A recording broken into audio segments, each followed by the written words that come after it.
सभी को नमस्कार। मैं एच.एस. परमार, एडिशनल डायरेक्टर खाद्य नागरिक आपूर्ति एवं उपभोक्ता संरक्षण विभाग, भोपाल। आज हम खाद्य नागरिक आपूर्ति एवं उपभोक्ता संरक्षण विभाग में विभिन्न योजनाएं, नियम, अधिनियम और उसकी क्या प्रक्रिया होगी, इसके संबंध में आप सभी को अवगत कराना चाहूँगा। ये जो विषय है, ये खाद्य नागरिक आपूर्ति विभाग के जो मैदानी अमले हैं, उनके लिए नागरिक आपूर्ति निगम, वेयर हाउसिंग कॉरपोरेशन, ग्राम पंचायत के पंचायत सचिव, रोजगार सहायक और नगरीय निकाय में जो वार्ड स्तर के जो अधिकारी हैं, उनके लिए बहुत ही उपयोगी है ये। और आप इस बात को ध्यान से देखिए, जो आपके दैनिक काम में ये आपके बहुत ही मददगार ये कोर्स होगा। इस प्रशिक्षण के माध्यम से प्रतिभागी विभाग की संरचना और कार्यों को समझेंगे। NFSA 2013 आवश्यक वस्तु अधिनियम और अन्य प्रमुख नियमों का ज्ञान प्राप्त करेंगे। TPDS के अंतर्गत पात्र परिवारों की पहचान, EKYC और शिकायत निवारण की प्रक्रिया सीखेंगे। उचित मूल्य दुकानों की ऑनलाइन प्रक्रिया और FPS संचालन को समझेंगे। स्मार्ट PDS और अन्य कल्याणकारी योजनाओं का अध्ययन करेंगे। इस प्रशिक्षण में हम लक्षित सार्वजनिक वितरण प्रणाली TPDS से जुड़े विभिन्न पहलुओं को विस्तार से जानेंगे। मॉड्यूल 1 विभाग और कार्य। इस मॉड्यूल में हम विभाग की संरचना और मुख्य कार्यों को समझेंगे। मॉड्यूल 2 प्रमुख अधिनियम और नियम। इसमें हम NFSA 2013 आवश्यक वस्तु अधिनियम, उपभोक्ता संरक्षण अधिनियम और अन्य नियमों पर चर्चा करेंगे। मॉड्यूल 3 भारत सरकार के प्रशासित आदेश। इसमें खाद्य सुरक्षा, नकद अंतरण, LPG और पेट्रोलियम उत्पादों से जुड़े आदेशों को जानेंगे। मॉड्यूल 4 राज्य सरकार के प्रशासित आदेश। इस मॉड्यूल में मध्य प्रदेश कृषि गोदाम नियम, खाद्य सुरक्षा नियम और PDS नियंत्रण आदेश को समझेंगे। मॉड्यूल 5 NFSA एवं TPDS का क्रियान्वयन।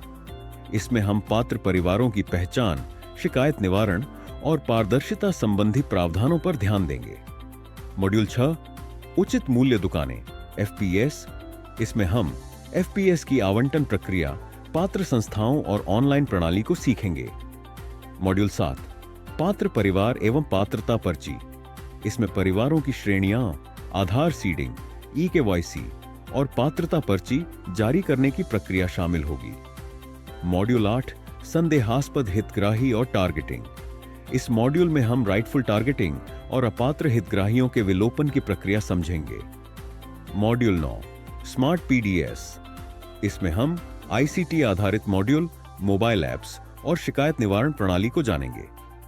मॉड्यूल 10 अन्य राज्य योजनाएं।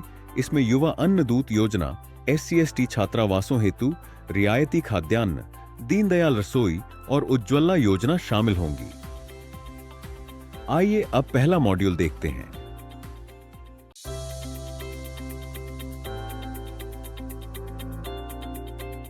तो हम शुरू करते हैं। खाद्य नागरिक आपूर्ति उपभोक्ता संरक्षण विभाग में दो हमारे विभागाध्यक्ष कार्यालय है। एक जो कि आयुक्त खाद्य नागरिक आपूर्ति है और दूसरा नियंत्रक नापतोल है।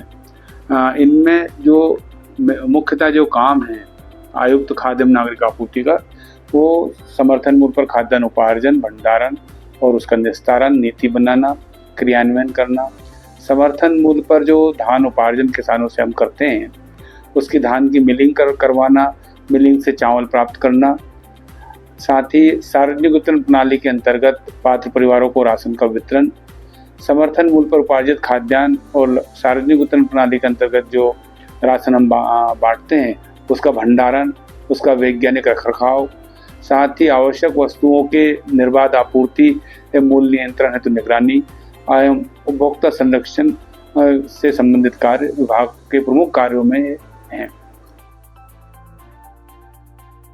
इस मॉड्यूल में हमने जाना कि खाद्य नागरिक आपूर्ति एवं उपभोक्ता संरक्षण विभाग का मुख्य कार्य उपार्जन, भंडारण, वितरण और उपभोक्ता अधिकारों का संरक्षण करना है। चलिए अब अगले मॉड्यूल की ओर बढ़ते हैं।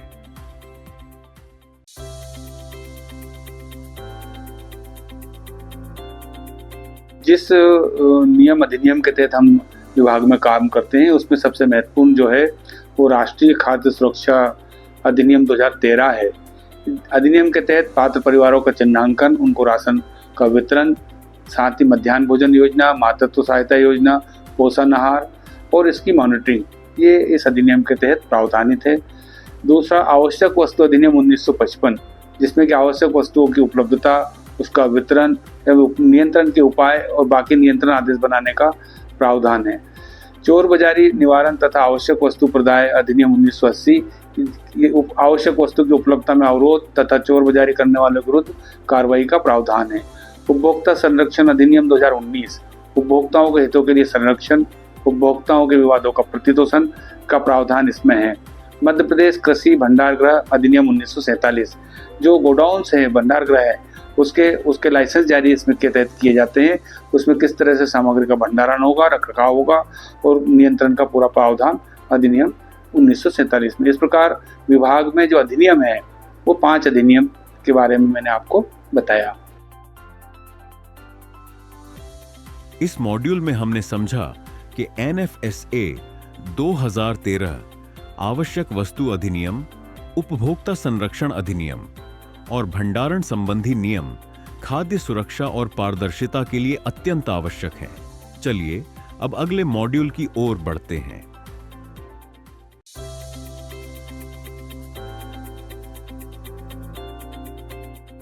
इन अधिनियमों को क्रियान्वयन करने के लिए भारत सरकार ने जो नियम बनाए हैं उसमें मुख्य है खाद्य सुरक्षा राज्यों को सहायता नियम 2015, जिसमें कि राशन सामग्री के परिवहन, उचित मूल्य दुकानों के कमीशन के भुगतान का प्रावधान किया गया है।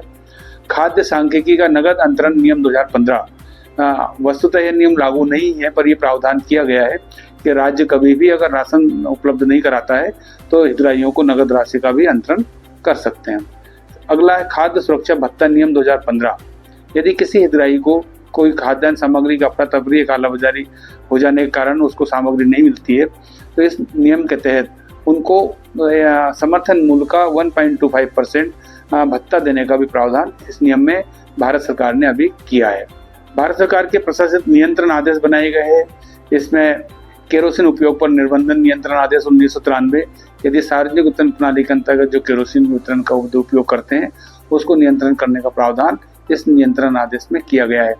पेट्रोलियम उत्पाद उत्पादन, भंडारण, प्रदाय का रखरखाव आदेश 1999, इसमें जो पेट्रोल डीजल के जो पंप हैं उसमें उच्च गुणवत्ता का पेट्रोल मिले उसके नियंत्रण, उसके रेगुलेशन का प्रावधान इसमें किया गया है।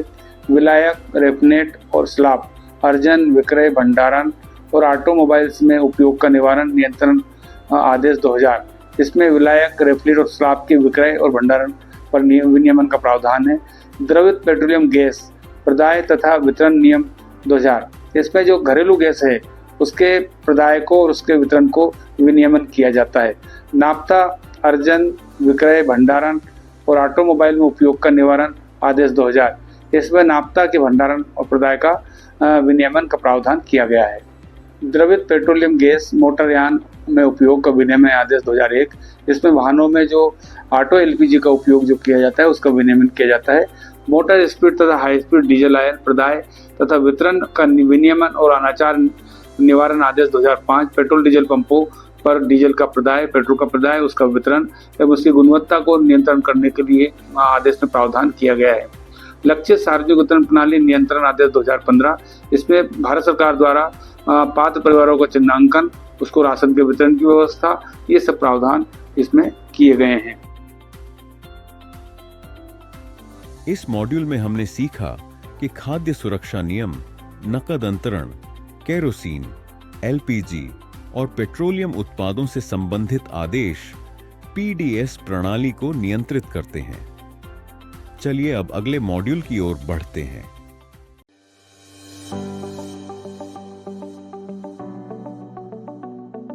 मध्य प्रदेश कृषि गोदाम नियम, ये राज्य सरकार के नियम है जिसमें कि राज्य सरकार ने बनाए गए हैं। मध्य प्रदेश कृषि गोदाम नियम 1961, इसमें निजी और शासकीय गोदाम संचालकों को लाइसेंस की अनिवार्यता की गई है कि उसमें इस नियम के तहत उनको लाइसेंस लेना होगा। मध्य प्रदेश नाप्ता अनुज्ञापन तथा नियंत्रण आदेश 2000 नाप्ता के प्रदाय पर विनियमन का प्रावधान इस नियम में राज्य सरकार द्वारा किया गया है। इसी प्रकार मध्य प्रदेश विलायक, रेफनेट और स्लाब अनुज्ञापन तथा नियंत्रण आदेश 2000 इसमें पेट्रोल पदार्थों में मिलावट को रोकने का प्रावधान किया गया है कि जो रेफिनेट और स्लाब का जो अन्य दुरुपयोग होता है उसको रोकने की कार्रवाई का प्रावधान इसमें किया गया। मध्य प्रदेश खाद्य सुरक्षा नियम 2017 इसमें सार्वजनिक वितरण प्रणाली, मध्याह्न भोजन योजना, पोषण आहार योजना के नियंत्रण और निगरानी के लिए खाद्य आयोग का गठन और निगरानी तंत्र का प्रावधान इसके तहत खाद्य सुरक्षा नियम 2017 के तहत किया गया है। मध्य प्रदेश सार्वजनिक वितरण प्रणाली नियंत्रण आदेश 2015 पात्र परिवारों को राशन का वितरण, उचित मूल्य दुकानों का आवंटन, उन पर कार्रवाई और आवंटन अधिकारी, ये सब प्रावधान जो है मध्य प्रदेश राज्य सरकार ने जो नियंत्रण आदेश जारी किया है 2015 में, उसमें ये प्रावधान किए गए हैं। ये हमने आपको सभी जो विभाग के प्रमुख अधिनियम, नियम और नियंत्रण आदेश जिसके तहत की सब कार्रवाई की जाती है उसके बारे में मैंने आपको अवगत कराया गया है। अब हम बात करते हैं राष्ट्रीय खाद्य सुरक्षा अधिनियम के अंतर्गत लक्षित सार्वजनिक वितरण प्रणाली के क्रियान्वयन के क्या प्रावधान है। प्रदेश का जो एक ओवरव्यू है पब्लिक डिस्ट्रीब्यूशन सिस्टम का, लगभग हमारी 27,836 कुल दुकानें हैं, जिसमें से शहरी क्षेत्र में 4,211 है, ग्रामीण क्षेत्र में हमारी 23,625 है, कुल ग्राम पंचायत 23,066 है और जो ग्राम पंचायत में जो दुकानें चल रही है हमारी 22,868 है। कुछ दुकानें ही, कुछ ग्राम पंचायतें ही बची हैं जिसमें कि अभी दुकान नहीं है, उसको भी हम खोलने की ओर अग्रसर है। जो दुकान का संचालन करने वाली संस्था है उसमें सहकारी समितियां हैं जिसकी की दुकान सबसे ज़्यादा 20,757 है। महिला स्व सहायता समूह को भी महिलाओं को सशक्त करने के लिए दुकान हम ग्रामीण क्षेत्र में आवंटित कर रहे हैं और अभी 6,148 दुकानें महिला समूह द्वारा चलाई जा रही है। वन समितियों द्वारा भी 331 दुकानें संचालित है और इन उचित मूल्य दुकानों पर जो राशन सामग्री का प्रदाय करते हैं उसके जो इशू सेंटर हैं, विकासखंड स्तर पर जो भंडारण केंद्र वो 274 हैं। तो ये हमारा एक जो व्यवस्था है राशन सामग्री वितरण की, ये मैंने आपको ओवरव्यू बताया गया है। इस मॉड्यूल में हमने जाना कि मध्य प्रदेश कृषि गोदाम नियम, नाफ्था और विलायक नियम तथा खाद्य सुरक्षा नियम राज्य स्तर पर नियंत्रण सुनिश्चित करते हैं। चलिए अब अगले मॉड्यूल की ओर बढ़ते हैं।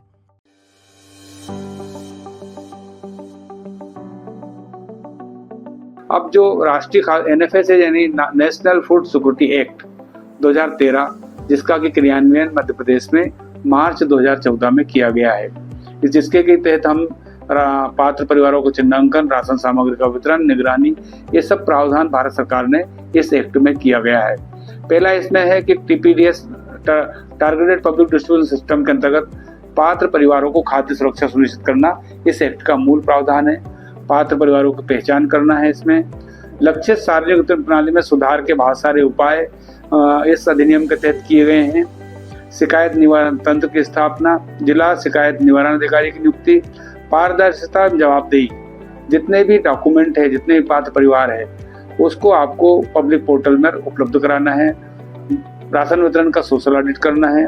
इसकी निगरानी के लिए ग्राम पंचायत, ब्लॉक और जिला स्तर पर सतर्कता समिति का गठन करना है। राज्य स्तर पर अधिनियम के क्रियान्वयन की मॉनिटरिंग और सुझाव हेतु मध्य प्रदेश राज्य खाद्य आयोग के गठन का प्रावधान है। खाद्य सुरक्षा भत्ता और महिला सशक्तिकरण का प्रावधान किया गया है। ये जो एक्ट है उसके मुख्य प्रावधान मैंने आपको ये बताए हैं। भारत सरकार ने अभी जो 2025 में नियंत्रण आदेश जो है मध्य प्रदेश सार्वजनिक वितरण प्रणाली नियंत्रण आदेश 2015 में कुछ नए प्रावधान जोड़े हैं। उसमें लिखा है कि जो राज्य सरकार अपात्र परिवारों का लोक करने या पात्र परिवारों को शामिल करने के प्रयोजन से पात्र परिवारों का सूची का नियमित पुनर्विलोकन करेगी तथा प्रत्येक 5 वर्ष में इनकी अनिवार्य रूप से EKYC कराएगी। अर्थात ये होगा कि जो भी परिवार राशन ले रहे हैं उनको हर 5 साल में एक बार EKYC कराना अनिवार्य होगा ताकि उनकी पहचान सुनिश्चित हो जाए। कोई भी सदस्य 18 वर्ष की आयु को पूरा होने तक पृथक राशन कार्ड रखने की पात्रता नहीं होगी।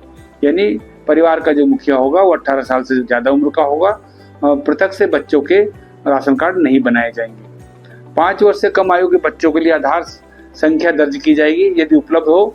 5 वर्ष की आयु होने के 1 वर्ष के भीतर बच्चों के लिए ई-केवाईसी किए जाने होंगे।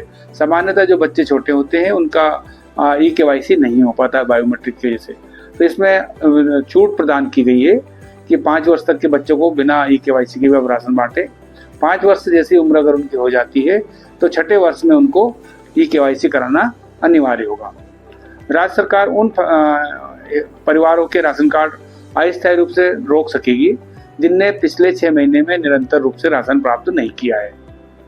यदि वो परिवार बाद में आता है कि नहीं, मेरा गलत तरीके से नाम हटा दिया आपने, मैं किसी कारणवश से 6 महीने से नहीं ले पाया, तो वो अगले 3 महीने के भीतर अपना ई-केवाईसी कराकर पुनः नाम जोड़ सकता है। वर्तमान में जो सम्मिलित हितग्राही है, यदि उसमें कोई डुप्लीकेट है राज्य के अंदर या राज्य के बाहर, तो ऐसे डुप्लीकेट हितग्राहियों को भी विलोपन करने की व्यवस्था की गई है। नियम में प्रावधान किया गया है कि ऐसे डुप्लीकेट हितग्राही एक परिवार चाहे प्रदेश में प्रदेश के बाहर वो एक ही जगह राशन ले सकता है, 2 जगह राशन नहीं ले सकता है। इसलिए जहां वो उपलब्ध नहीं है वहां उसको डिलीट करना है। राज्य सरकार राशन कार्ड जारी करने के लिए प्रथम आओ प्रथम जाओ की पद्धति का उपयोग करते हुए पात्र पर्ची जारी की जाएगी। और ऐसे जो हितग्राही हैं जिनको पात्र पर्ची जारी की जाना है उसकी वेटिंग लिस्ट है ना पोर्टल पर उपलब्ध कराई जाएगी। प्रदेश में अभी स्थिति नहीं है। हमारे पास जो लिमिट है वो 5 करोड़ 46 लाख की है और लगभग हम 5 करोड़ 27 लाख ही हितग्राही की जोड़े हैं, तो वेटिंग लिस्ट की स्थिति अभी नहीं है। जो हितग्राही आ रहे हैं, जो नवीन हितग्राही आ रहे हैं, उनके सभी सदस्यों ने अगर ई-केवाईसी करा लिया है तो हम उसकी पात्र पर्ची जारी कर रहे हैं। तो ये 6 नवीन प्रावधान मध्य पीडीएस कंट्रोल ऑर्डर, भारत सरकार के पीडीएस कंट्रोल ऑर्डर में संशोधन किए गए हैं। इस मॉड्यूल में हमने समझा कि एनएफएसए 2013 के तहत पात्र परिवारों की पहचान, शिकायत निवारण तंत्र, पारदर्शिता और जवाबदेही टीपीडीएस की मजबूती का आधार है। चलिए अब अगले मॉड्यूल की ओर बढ़ते हैं।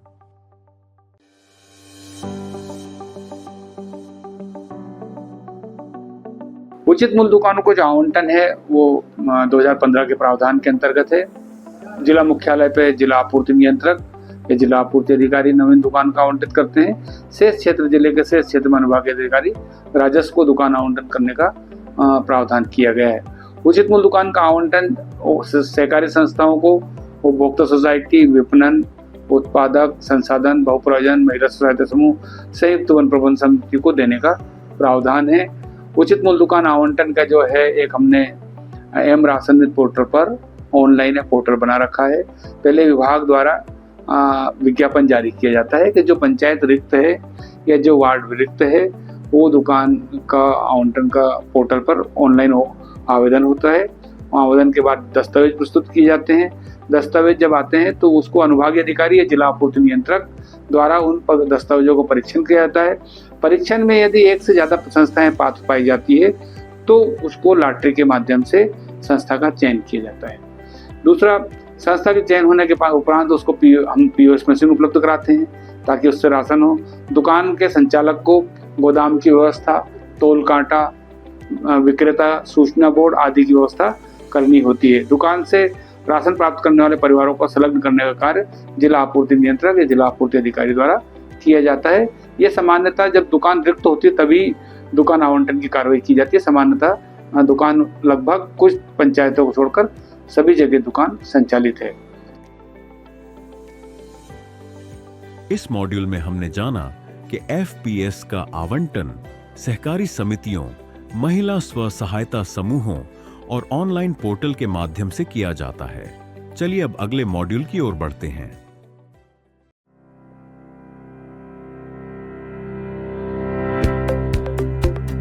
हम राष्ट्रीय खाद्य सुरक्षा अधिनियम में आपने जैसे देखा पहले कि जो पात्र परिवार का जिक्र हुआ है, तो भारत सरकार ने जो एनएफएस एक्ट है उसमें ये प्रावधान किया है कि अंत्योदय अन्न योजना के परिवारों को आपको प्राथमिकता पात्र परिवार में लेना है। दूसरा किया कि राज्य सरकार प्राथमिकता श्रेणी के परिवार में स्वयं चयन कर सकती है कि उनको किन गरीब परिवारों को राशन देना है। मध्य प्रदेश में राज्य सरकार द्वारा अंत्योदय परिवार के अतिरिक्त 28 श्रेणी के अलग अलग श्रेणी 28 श्रेणी के जो विभिन्न विभागों में पंजीकृत है उनको प्राथमिकता श्रेणी के परिवार के रूप में जोड़ा गया है, जिनको की राशन की पात्रता होगी। उसकी सूची मैंने आपको सामने दिखाई है। अंत्योदय परिवार है, जो पहले से 2014 में या बाद में जो बीपीएल श्रेणी में जो परिवार जुड़े हैं उनको सबको हमने प्राथमिकता श्रेणी में जोड़ा है। मध्य प्रदेश भवन सनिर्माण कर्मकार मंडल के अंतर्गत पंजीकृत श्रमिक और उन पर आश्रित परिवार, साइकिल रिक्शा चालक, हाथ ठेला चालक, सामाजिक सुरक्षा पेंशन के पंजीकृत हितग्राही, अनाथ आश्रम, निराश्रित, विकलांग, छात्रावासों में निवासरत बच्चे तथा निःशुल्क संचालित वृद्धाश्रम में जो भी बुजुर्ग लोग रह रहे हैं वो भी हमारी प्राथमिकता श्रेणी में राशन प्राप्त करने की पात्रता रखते हैं। मुख्यमंत्री मजदूर सुरक्षा योजना अंतर्गत भूमिहीन खेतिहर मजदूर के रूप में पंजीकृत मजदूर, घरेलू कामकाजी महिलाएं, स्ट्रीट वेंडर फेरी वाले, वन अधिकार पट्टाधारी, रेलवे में पंजीकृत कुली, मंडियों में अनुज्ञप्तिधारी हमाल, तुलावटी, बंद पड़ी जो मिल हैं उनमें जो पूर्व से नियोजित श्रमिक है उनको भी हम इस श्रेणी में सम्मिलित किए हैं। बीड़ी श्रमिक है, समस्त भूमिहीन कोटवार, कुटीर एवं ग्रामोद्योग विभाग अंतर्गत पंजीकृत बुनकर और शिल्पी, केश शिल्पी, पंजीकृत बहुविकलांग मंदबुद्धि व्यक्ति, HIV एड्स पीड़ित संक्रमित व्यक्ति, यदि वो स्वेच्छा से इस योजना का लाभ लेना चाहता है तो उसकी जो बीमारी है उसको गोपनीय रखा जाता है। इसमें समस्त अनुसूचित जाति एवं जनजाति के परिवार, बशर्ते कि वो प्रथम श्रेणी, द्वितीय श्रेणी और तृतीय श्रेणी अधिकारी नहीं है या आयकरदाता नहीं है, इनको भी हमने सम्मिलित। मछुआ सहकारी समितियों में पंजीकृत समस्त मछुआ, कुष्ठ रोग पीड़ित व्यक्ति, प्रदेश के पंजीकृत व्यावसायिक वाहन चालक और परिचालक, विमुक्त घुमक्कड़, अर्ध घुमक्कड़ जाति के परिवार, ट्रांसजेंडर, उभयलिंगी परिवार, मुख्यमंत्री कोविड 2019 बाल कल्याण योजना अंतर्गत सम्मिलित बच्चे, अन्य वंचित वर्ग और असंगठित एवं अप्रवासी श्रमिक। ये श्रेणी हमारी 29 श्रेणी है जो कि लक्षित सार्वजनिक वितरण प्रणाली के अंतर्गत राशन प्राप्त करने की पात्रता रखते हैं कि विधिवत रूप से इनके पास ये दस्तावेज उपलब्ध है और इनके पास सत्यापन और KYC के उपरांत इनको पात्र पर्ची जारी की जाती है। पात्र पर्ची जारी के लिए हमारा समग्र डाटाबेस पोर्टल है जिसमें कि परिवार का पूरा विवरण हम लेते हैं, उसके पास समग्र ID अनिवार्य है। 29 श्रेणी के अंतर्गत परिवार का सत्यापन, परिवार के सभी सदस्यों का आधार नंबर की अनिवार्यता है। पंचायत, ग्रामीण क्षेत्र के हितग्राही ग्राम पंचायत में, नगरीय क्षेत्र के हितग्राही अपने वार्ड कार्यालय में जाके आवेदन कर सकते हैं। आवेदन करने के बाद उनको दस्तावेज देना होगा कि वो उस श्रेणी में है, उनके सभी हितग्राहियों का आधार नंबर उपलब्ध है और उनकी समग्र ID है। इसके बाद वो जब लोकल पार्टी से आवेदन हो जाता है तो परिवार को DSO लॉगिन पे उसका अप्रूवल और उसकी दुकान, कौन सी दुकान से राशन लेना चाहता है वो उसकी मैपिंग करते हैं और उन सब हितग्राहियों का KYC होने के उपरांत हैदराबाद NIC ऑनलाइन पोर्टल पर पात्र पर्ची जारी की जाती है जो कि स्थानीय निकाय और कनिष्ठ आपूर्ति अधिकारी के लॉगिन पर उस पात्र पर्ची को डाउनलोड करके प्राप्त कर सकते हैं। सत्यापन की प्रक्रिया मैंने जैसे आपको बताया कि KYC का अनिवार्यता है, निकट दुकान से मैपिंग होती है, हितग्राहियों की हम जो भारत सरकार ने जो लिमिट दी है उस सीमा तक हम पात्र पर्ची जारी करते हैं, वरना लिमिट है। और SDM और बाकी अमले से, जो राजस्व विभाग के अमले, पंचायत के अमले से हमेशा ये अपेक्षा रहती है कि जो ये ऊपर जो मैंने आपको 29 श्रेणी बताई है, ये उस 29 श्रेणी में कोई हितग्राही अगर पात्रता रखता है तो उन लोगों का आवेदन जरूर लेना चाहिए और इसकी नियमित समीक्षा होना चाहिए कि आवेदन जो किए गए हैं वो सभी स्तर से उसका सत्यापन किया जा चुका है और उसकी पात्र पर्ची टाइम से जारी हो जाए। ये देखेंगे आप, ये पात्र पर्ची का एक प्रारूप है जिसमें कि हमने राष्ट्रीय ऊपर लिखा राष्ट्रीय खाद्य सुरक्षा अधिनियम 2013 के अनुसार मुख्यमंत्री अन्नपूर्णा योजना के तहत जारी पात्र पर्ची, उसमें हितग्राही की समग्र ID का उल्लेख होता है, परिवार में कौन कौन मेंबर है ये भी उल्लेख होता है, कौन सी राशन दुकान से वो राशन लेगा ये उल्लेख है, और कौन सी श्रेणी की है, अंत्योदय श्रेणी की है कि वो आपकी प्राथमिकता श्रेणी की है। ये पात्र पर्ची जो मैंने आपको दिखाई अंत्योदय श्रेणी की है जिसमें कि 7 लोग हैं, शायद 35 किलो की पात्रता इनको आती है। इसको नवीन पात्र आवेदन की सुविधा ग्राम पंचायत वार्ड कार्यालय में ऑनलाइन ही राशन कार्ड जारी होता है। जो ओवरऑल हमारा जो राष्ट्रीय खाद्य सुरक्षा अधिनियम के तहत जो कवरेज है वो एक्ट में ही दे रखा है कि 2011 की जो प्रदेश की जनसंख्या है उसका 75% तक यानी 5,46,00,000 लोगों को हम राशन बांट सकते हैं। ये लिमिट है, इससे ज़्यादा नहीं है। मैंने पहले ही बताया कि मार्च 2014 में हमने इस अधिनियम को क्रियान्वित किया है। किन किन परिवारों को क्या क्या सुविधा हमारी राशन दुकान से मिलती है। अंत्योदय परिवारों को हम 35 किलो खाद्यान्न दे रहे हैं। प्राथमिकता श्रेणी के परिवारों को हम 5 किलो प्रति सदस्य प्रति माह दे रहे हैं। खाद्यान्न, गेहूं, चावल, मोटा अनाज हम निःशुल्क दे रहे हैं। आयोडीन नमक हम जो है सभी परिवारों को 1 किलो दे रहे हैं, जो कि 1 रुपए किलो में है। शक्कर जो है वो अंत्योदय अन्न योजना के पीले राशन कार्ड धारक जो है उन्हीं को पात्रता है, जिनकी की संख्या लगभग 14 लाख के आसपास है। उनको हम 1 किलो शक्कर प्रति माह देते हैं और शक्कर 20 रुपए किलो दी जा रही है। आप राइट साइड में जो पाई चार्ट है उसको आप देखेंगे कि 64% परिवार जो है वो हमारे बीपीएल श्रेणी के हैं। 17% परिवार अनुसूचित जाति जनजाति के हैं। बाकी अन्य श्रेणी के परिवार हमारे वो सम्मिलित किए गए हैं। ये जो लिस्ट है ये हर महीने अपडेट होती है। नए परिवार जुड़ते हैं, पुराने में से अगर कोई डेथ हो गई तो उसको हटाते हैं। अब भारत सरकार ने निर्देश दिए गए हैं कि जो भी हितग्राही है उसका ई-केवाईसी अनिवार्य होना चाहिए। ई-केवाईसी क्या है? ई-केवाईसी में मुख्यतः ये किया जाता है कि कोई हितग्राही है और उसका जो आधार नंबर उसके सामने डला है तो वो पीओएस मशीन पर, उचित मूल्य दुकान पर या फिर फेस ऑथेंटिकेशन से उसको अपना बायोमेट्रिक वेरीफाई कराना होता है। जब उसका बायोमेट्रिक वेरीफाई हो जाता है तो जो वो आधार में उसका परिवार का क्या विवरण है और दूसरा उसके जो हमारे डाटाबेस में का नाम दर्ज है। अगर जिसका आधार में जो डाटाबेस में नाम विवरण है और हमारे डाटाबेस में अगर सेम है तो उसका ई-केवाईसी में अप्रूव कर देते हैं। यदि आपने गलत नाम के सामने गलत आधार नंबर डालकर ई-केवाईसी कराया तो वो नाम, आधार का नाम और हमारे डाटाबेस का नाम डिफरेंट दिखेगा। तो ऐसे बोगस लोगों को हटाने की कार्रवाई ई-केवाईसी के माध्यम से हम की जाती है। अभी आप देखेंगे कि राज्य सरकार ने जनवरी 2025 से विशेष अभियान चलाया ई-केवाईसी का, घर घर जाकर अभियान चलाकर, मोहल्लों में कैंप लगाकर, दुकान पर। तो आप देखेंगे कि हमने अभियान के दौरान 1 जनवरी 2025 को हमारे 5,53,553.08 लाख हितग्राही थे। ई-केवाईसी में अगस्त का फिगर हमारा हो गया 527.60 लाख, यानी हमने 25,48,00,000 हितग्राहियों को कम कर दिया है ई-केवाईसी के माध्यम से। ई-केवाईसी की प्रगति देखेंगे 1 जनवरी की स्थिति में 377.31 लाख 68% हितग्राहियों का ई-केवाईसी हुआ था, जो कि अगस्त में जाके 91% यानी 4,83,11,000 हितग्राहियों को हमने ई-केवाईसी कर दिया। यानी 1,05,80,000 हितग्राहियों को हम ई-केवाईसी की कार्रवाई हमने इस सीमित समय में की गई है। इस अभियान में हमने टोटल जो हितग्राही हटाए हैं वो 31,18,000 हितग्राहियों को अवलोकन किया गया है। जनवरी से अभी तक हमने 5,70,000 नवीन लोगों को जोड़कर हमने उनको राशन बांटने का प्रारंभ किया गया है। नवीन जो और साथ में हमने जो नवीन आवेदन आए हैं उनके नवीन आवेदनों को हमने पीओएस मशीन में ई-केवाईसी हेतु प्रदर्शित कराया गया है। जिन लोगों ने आवेदन दिया है और उनकी पात्रता पर्ची जारी नहीं हुई है वो परिवार के सभी सदस्य उचित मूल्य दुकान पर जाकर अपना ई-केवाईसी करा लें, ताकि हम उनकी पात्रता पर्ची जारी कर दें और उनको नियमित रूप से निःशुल्क खाद्यान्न प्राप्त होता रहे। ई-केवाईसी में जो शेष बचे हैं हमारे लगभग 45 लाख हितग्राही जो बचे हैं, उसमें जो अगर श्रेणीकरण हम करते हैं तो 10,41,000 बच्चे हैं जो 5 साल से कम के हैं। इनको ई-केवाईसी में छूट दी गई है कि इनका ई-केवाईसी हो नहीं सकता है। साथ में 80 साल से अधिक उम्र के लगभग 3 लाख हितग्राही हैं। स्थायी पलायन वाले 10,29,000 हैं और जो ई-केवाईसी हेतु जो उपलब्ध हितग्राही हैं वो 20,55,000 है। तो हमारा जो टारगेट है ये जो 20,55,000 हितग्राही हैं जो कि उपलब्ध है, इनका ई-केवाईसी आवश्यक रूप से करा लेना चाहिए, ताकि इनको हम नियमित रूप से राशन का वितरण कर पाएं।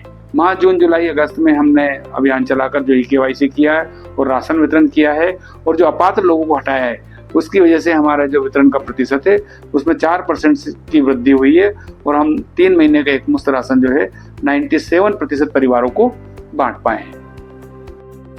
इस मॉड्यूल में हमने समझा कि पात्र परिवारों की श्रेणियां, समग्र पोर्टल पर सत्यापन, आधार सीडिंग और ई-केवाईसी प्रक्रिया के बाद पात्रता पर्ची जारी होती है। चलिए अब अगले मॉड्यूल की ओर बढ़ते हैं।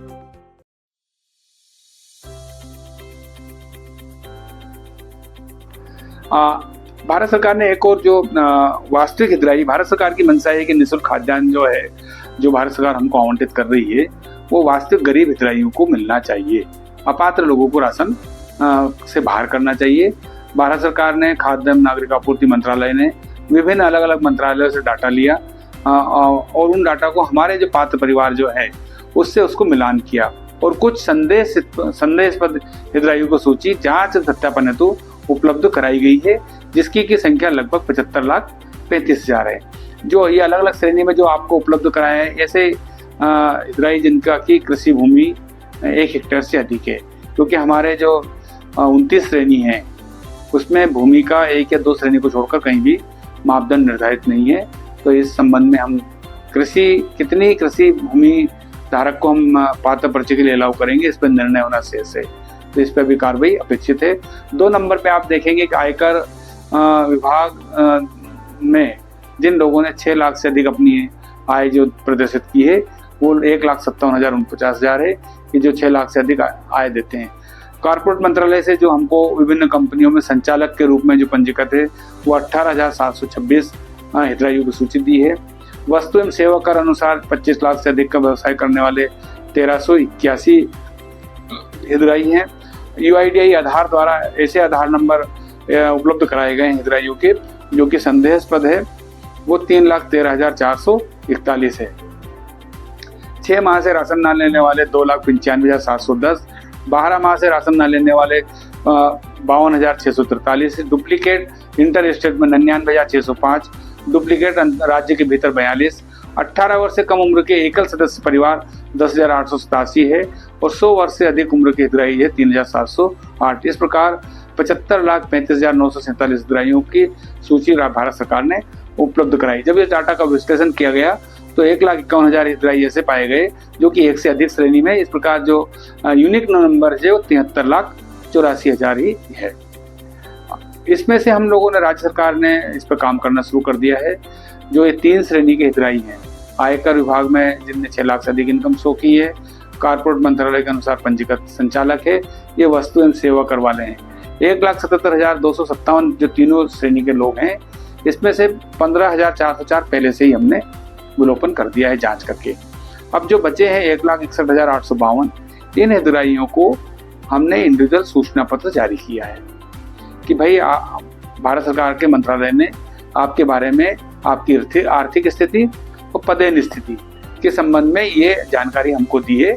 आप अपनी, अगर इस संबंध में आपको कोई आपत्ति है या आप इस श्रेणी में नहीं आते हैं या डाटा में कहीं विसंगति है, तो आप अपने संबंधित अनुभाग में जाकर कनिष्ठ आपूर्ति अधिकारी या अनुभागीय अधिकारी राजस्व को आप अपना आपत्ति दर्ज करा सकते हैं। सूचना प्राप्त होने के 15 दिन में आप आपत्ति दर्ज कराइए। अनुभागीय अधिकारी द्वारा इनका वेरिफिकेशन किया जाएगा और अगर आपकी बात सही है तो आपको आपकी पात्र पर्ची डिसकंटिन्यू नहीं की जाएगी, उनको राशन मिलता रहेगा।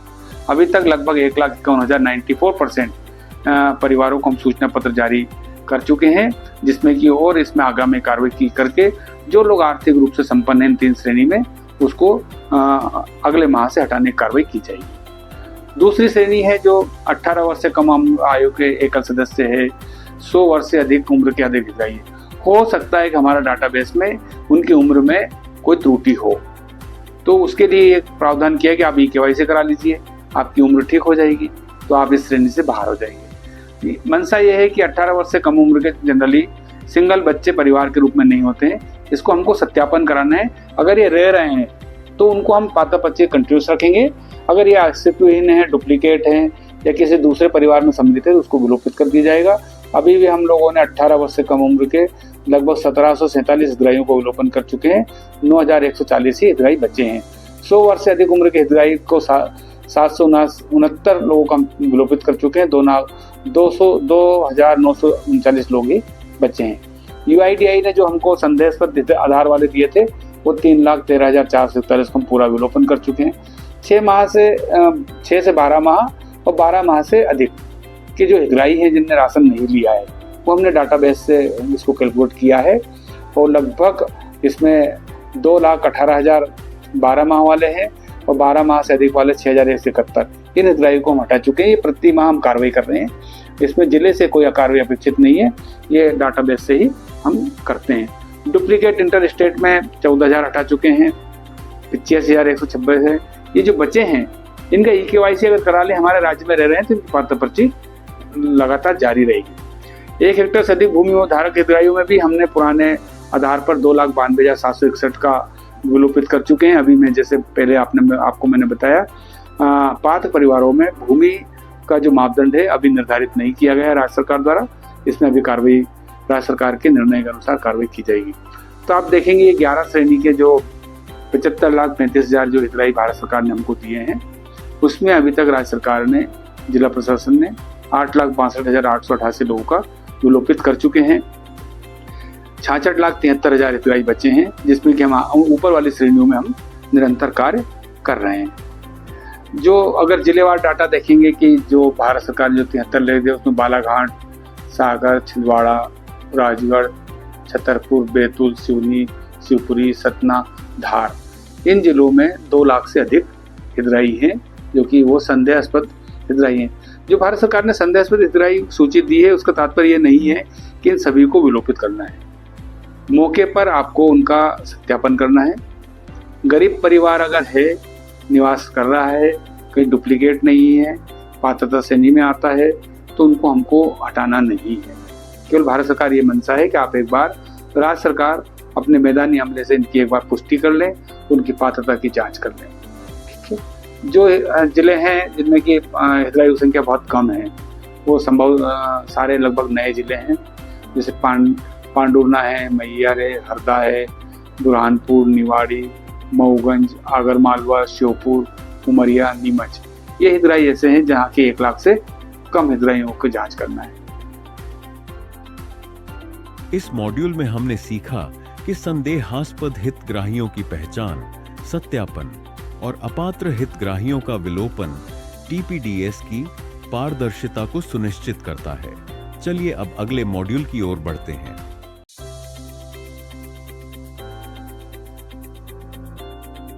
अब एक भारत सरकार एक नया योजना लेके आई है, स्मार्ट पीडीएस। पहले तो ये बता दें कि ये 3 साल की योजना है। जितना भी व्यय होगा उसका 60% भारत सरकार देगी, 40% राज्य सरकार को है। स्कीम पूरी अप्रूव हो चुकी है। भारत सरकार के स्तर पर जो इसमें काम करना है कि जो सार्वजनिक वितरण प्रणाली के जितने भी पोर्टल है, उसका एकीकृत पोर्टल लागू किया जाएगा पूरे देश में।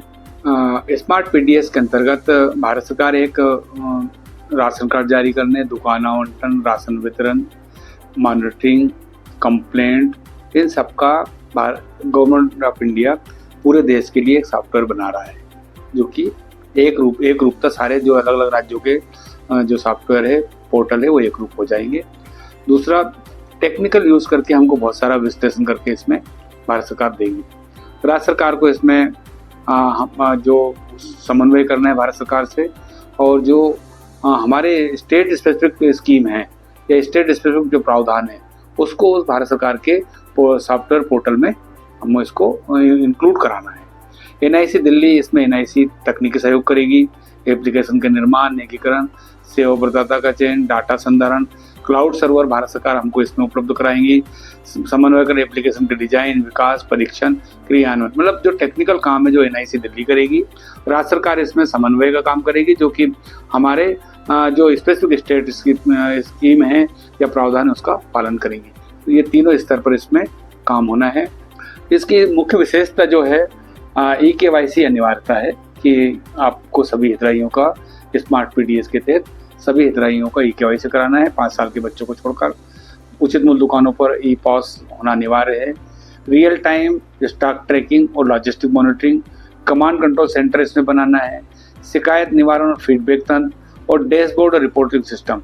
तो आपको बहुत सारी जानकारी ऑनलाइन एकीकृत रूप में मिलेगी और मॉनिटरिंग का भी व्यवस्था स्मार्ट पीडीएस में की गई है। जो स्मार्ट पीडीएस में जो हमारे विभिन्न मॉड्यूल होंगे, इसमें स्मार्ट पीडीएस का अलॉटमेंट, दूसरा वितरण व्यवस्था, राशन कार्ड प्रबंधन प्रणाली, एपीएस लाइसेंस जारी करना, मेरा राशन ऐप लाभार्थियों के लिए जो हितग्राही हमारे वो विभिन्न जानकारी देख पाएंगे। उनको कितना राशन लिया है उनने, उनकी दुकान पर राशन आ गया कि नहीं, कौन सी दुकान है उसकी, किस रेट पे कितना मिलता है। अन्न मित्र ऐप ऐसा है जिसमें कि उचित मूल्य दुकान के लिए और विभागीय अधिकारियों के लिए विभिन्न जानकारी इस ऐप के माध्यम से मिलेगी। अन्न सहायता बीओटी है, ये कंप्लेंट सेक्शन रहेगा कि कोई हितग्राही ने कोई अगर राशन नहीं मिल रहा है तो इस पोर्टल पर अपडेट शिकायत कर सकता है, उस शिकायत पे क्या कार्रवाई वो देख सकता है। तो ये स्मार्ट पीडीएस के जो 5-7 मॉडल है, इस पे अभी काम किया जा रहा है। निकट भविष्य में इस पर जब कार्य पूर्ण हो जाएगा तो हमारे वितरण व्यवस्था में और इम्प्रूवमेंट आएगा। इस मॉड्यूल में हमने जाना कि स्मार्ट पीडीएस आईसीटी तकनीक आधारित एक प्रणाली है जो राशन वितरण में पारदर्शिता, दक्षता और जवाबदेही सुनिश्चित करती है। चलिए अब अगले मॉड्यूल की ओर बढ़ते हैं।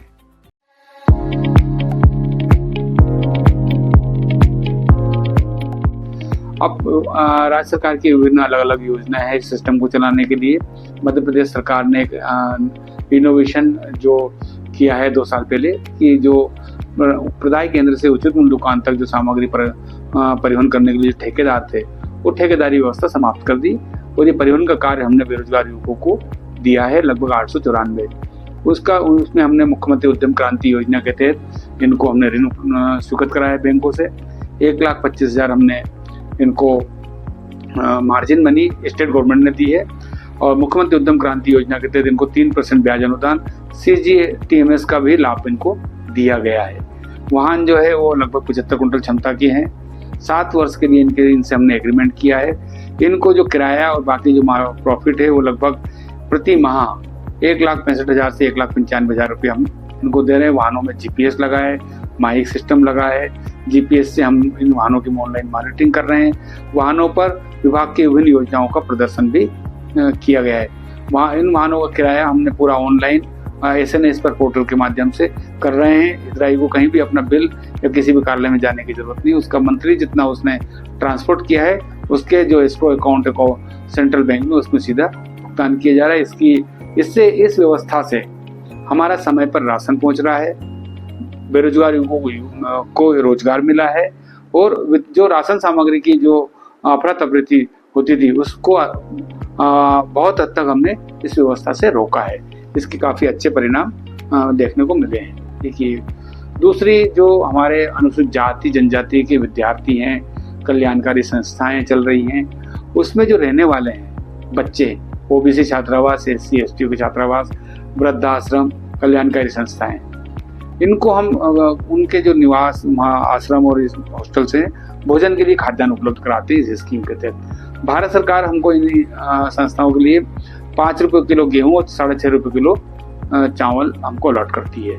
जो मासिक आवंटन लगभग 5,037 मेट्रिक टन है और माह 2014 से जो अनुसूचित जाति जनजाति के जो छात्रावास हैं उसमें हम 1 रुपये किलो खाद्यान्न दे रहे हैं। 4 रुपये किलो गेहूँ और 5.5 रुपये किलो चावल का जो अनुदान है वो राज्य सरकार वहन कर रही है। अनुसूचित जाति जनजाति के जो छात्र हैं लगभग 2,80,000 हैं। OBC के छात्रावास और कल्याणकारी संस्थाओं को हम 5 रुपये किलो गेहूँ और 6.5 रुपये किलो चावल वो भारत सरकार की दर से ही दिया जा रहा है। एक दीनदयाल रसोई नगरीय प्रशासन विभाग की है जिसमें कि हम खाद्यान्न का अलॉटमेंट देने का काम खाद्य विभाग का है। संचालन जो है इसका वो नगरीय निकाय वाले करते हैं। इसमें जो भी अनुदान है 1 रुपये किलो खाद्यान्न जो संस्था चला रही है उनको देते हैं। जो अनुदान की राशि है वो नगरीय प्रशासन विभाग फूड डिपार्टमेंट को देते हैं। राज्य की एक महत्वपूर्ण योजना भी संचालित है। जैसे कि आपको पता है कि भारत सरकार ने प्रधानमंत्री उज्ज्वला योजना के तहत जो गरीब महिलाएं हैं उनको निःशुल्क गैस कनेक्शन उपलब्ध कराने की योजना है, जिसमें कि हम उनको प्रतिभूति 2200 रुपया, गैस बुक के 59 रुपया, स्टल 118 रुपये, रेगुलेटर 250, पाइप, चूल्हा, रिफिल, इस प्रकार 4,757 रुपये का जो गैस कनेक्शन का जो पूरा किट है वो निःशुल्क दिया जा रहा है। ये निःशुल्क किसको दिया जा रहा है? गरीब परिवार की महिलाओं को। महिला के नाम से ही गैस कनेक्शन जारी होगा। इसमें अभी तक हम लोग 89.12 लाख जो महिलाएं हैं उसको गैस कनेक्शन जारी कर चुके हैं। प्रथम चरण में 71 लाख, द्वितीय चरण में 10 लाख, तृतीय चरण में 6,77 लाख महिलाओं को गैस कनेक्शन। अभी इस योजनाओं में भारत सरकार ने अतिरिक्त आवंटन नहीं दिया है, इसलिए इस योजना में भी नए आवेदन नहीं लिए जा रहे हैं। जो पुराने आवेदक है वो 89 लाख के करीब है। जब भी भारत सरकार से इसमें अलॉटमेंट आएगा, लिमिट सैंक्शन होगी, तो हम इस योजना में और नए हितग्राहियों को गैस कनेक्शन दे पाएंगे। इसमें जो मैं बैकग्राउंड पीछे जो मैं आपको देखा कि जो प्रधानमंत्री PMUY, प्रधानमंत्री उज्ज्वला योजना की जो हितग्राही हैं और हमारी जो मुख्यमंत्री लाडली बहना योजना की जो महिलाएं हैं जो गैस कनेक्शनधारी, एक स्कीम भारत सरकार, राज्य सरकार ने चलाई कि हम उनको गैस रिफिल जो है वो 450 रुपये में देंगे। यानी गैस रिफिल 450 में देंगे और उनको 450 रुपये में जो गैस रिफिल करने में जो अतिरिक्त पैसा लग रहा है, प्रधानमंत्री उज्ज्वला योजना में 143 रुपया और जो गैर प्रधानमंत्री उज्ज्वला योजना में जो लाडली बहना है उसमें 438 रुपया, वो सब्सिडी प्रति माह राज्य सरकार दे रही है। यानी कोई भी महिला जो इन दोनों श्रेणी में आ रही है और वो अपना गैस रिफिल में उनको पूरा पैसा देना है 893 रुपया और 888 रुपया, पर जो बाकी का जो पैसा 143 रुपया और 434 रुपया वो हर महीने उनके खाते में सब्सिडी के रूप में प्राप्त होंगे। अभी लगभग राज्य सरकार जो है 44 करोड़ रुपया इन महिलाओं को गैस रिफिल में प्रति माह अनुदान दिया जा रहा है। तो मेरा इन सभी महिलाओं और इनसे है कि आप जो सुरक्षित स्वच्छ ईंधन LPG का उपयोग करिए। राज्य सरकार आपके लिए 450 रुपये में गैस रिफिल उपलब्ध करा रही है। इस योजना का ज़्यादा से ज़्यादा आपको लाभ लेना चाहिए। यही इन्हीं योजनाओं के साथ में सभी को धन्यवाद और ये अपना जो सेशन है प्रशिक्षण वो समाप्त करता हूँ। धन्यवाद। इस मॉड्यूल में हमने समझा कि युवा अन्नदूत योजना SCSTOBC छात्रावासों हेतु खाद्यान्न, दीनदयाल रसोई और PMUY गरीबों के लिए महत्वपूर्ण योजनाएं हैं। चलिए अब अगले मॉड्यूल की ओर बढ़ते हैं।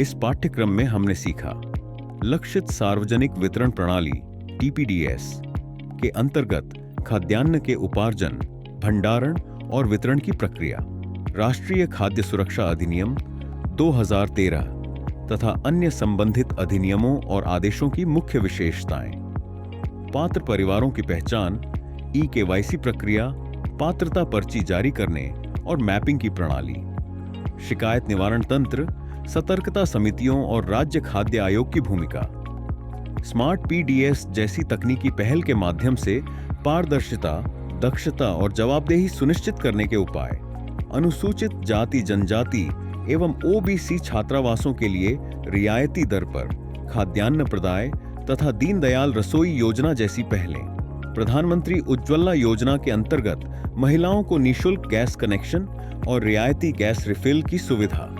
चलिए अब बढ़ते हैं अंतिम प्रश्नावली की ओर।